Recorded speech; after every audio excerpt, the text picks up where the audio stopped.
You're lying in bed, eyes closed. The day's stress is finally loosening its grip, and somewhere in the darkness of your room, a quiet tone plays, barely audible. You won't remember hearing it. But your sleeping brain? It hears everything. And tonight, that sound is doing something extraordinary. It's editing a memory you've carried for years. This isn't science fiction. It's called targeted memory reactivation, and a growing body of research suggests it could change how we treat trauma. Here's what we know about memory, and it's stranger than most people realize. Memories aren't recordings. They're reconstructions. Every time you remember something, your brain pulls it out of storage, rebuilds it from fragments, and files it away again. And here's the critical part. During that rebuild, the memory can be changed. Researchers call this the reconsolidation window. It's a brief period when a memory becomes unstable, malleable, before it's locked back into place. And here's what makes sleep so important. That's when your brain does its most significant memory work. It replays experiences. It sorts them. It decides what to keep. Let me take you inside what happens during a typical night of sleep.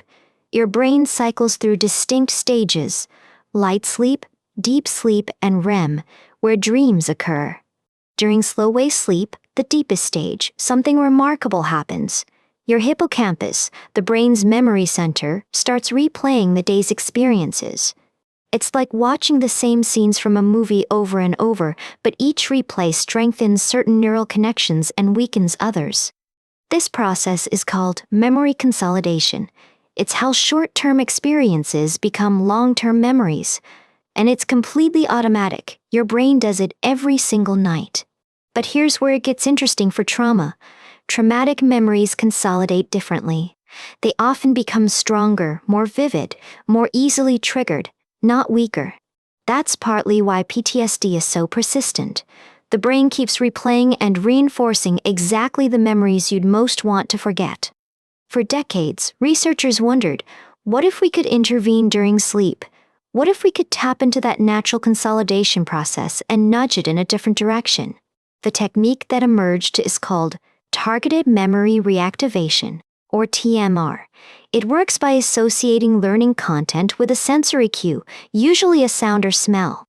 Then while you sleep, that same cue is played again, quietly, often during slow-wave sleep. And something fascinating happens. The associated memory reactivates. The cue acts like a key, unlocking that specific memory during the reconsolidation window. And because the memory is now unstable, it can be modified before being stored again. In August 2024, Current Biology published a groundbreaking study. Researchers tested TMR on 33 patients with diagnosed PTSD, people whose traumatic memories had resisted conventional treatment. The patients first underwent a therapy session where they worked with their traumatic memories. During this session, a specific sound cue was played repeatedly, linking the cue to the therapeutic processing. Then came the critical intervention. That night, while the patients slept, the same sound was played during their slow-wave sleep periods, quietly reactivating the therapeutically processed memory. The results were striking. The TMR group showed more brain activity related to memory processing during sleep, and this correlated with greater reduction in PTSD symptoms. But here's what stood out to the researchers. The TMR group showed significantly greater reduction in avoidance behaviors. That's a key finding because avoidance is one of the biggest barriers to PTSD recovery. When someone with PTSD avoids triggers, places, people, situations that remind them of trauma, it prevents the natural processing that would eventually reduce the memory's emotional charge. TMR appears to help bypass this avoidance cycle. By reactivating memories during sleep, when the conscious, fearful mind isn't interfering, the brain can process trauma more effectively. This study didn't come from nowhere. TMR has been studied for over a decade, originally to enhance learning.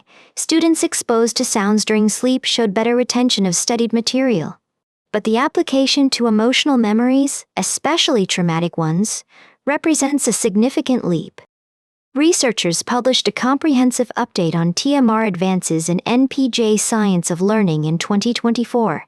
The review noted something important. TMR is a non-invasive tool that builds on the brain's natural processes.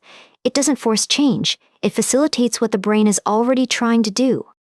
Another study published in 2024 combined TMR with a technique called imagery rescripting, where patients rewrite the ending of their traumatic memories into something more positive or empowering.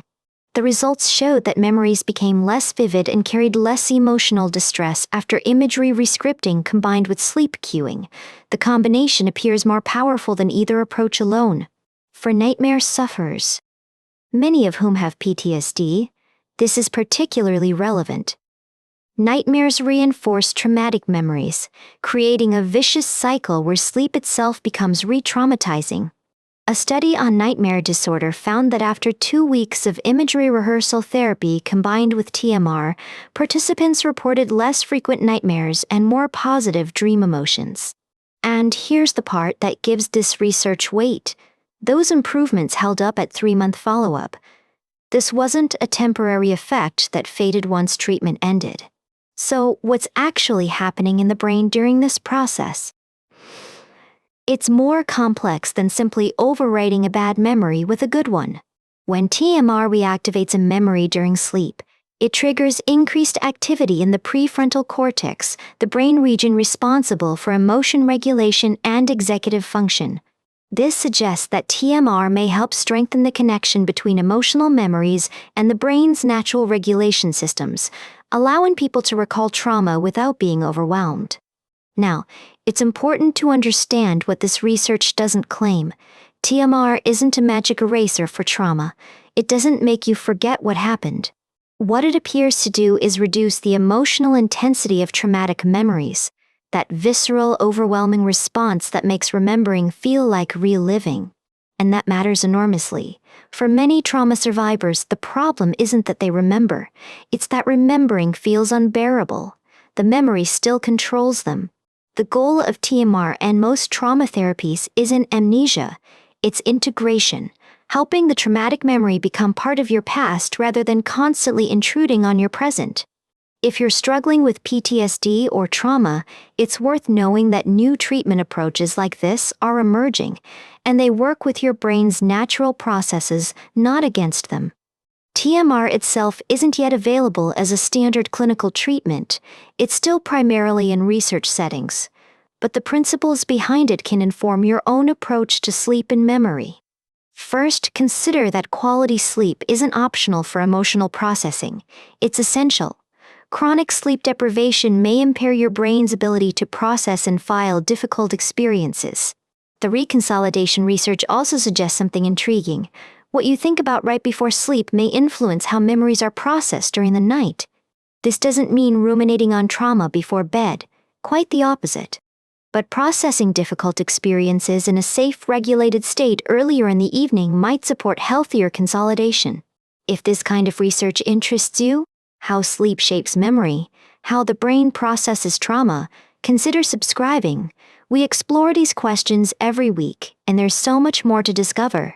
And remember, your sleeping brain isn't just resting, it's actively working on your emotional regulation, sorting through the day, deciding what to keep and what to let go.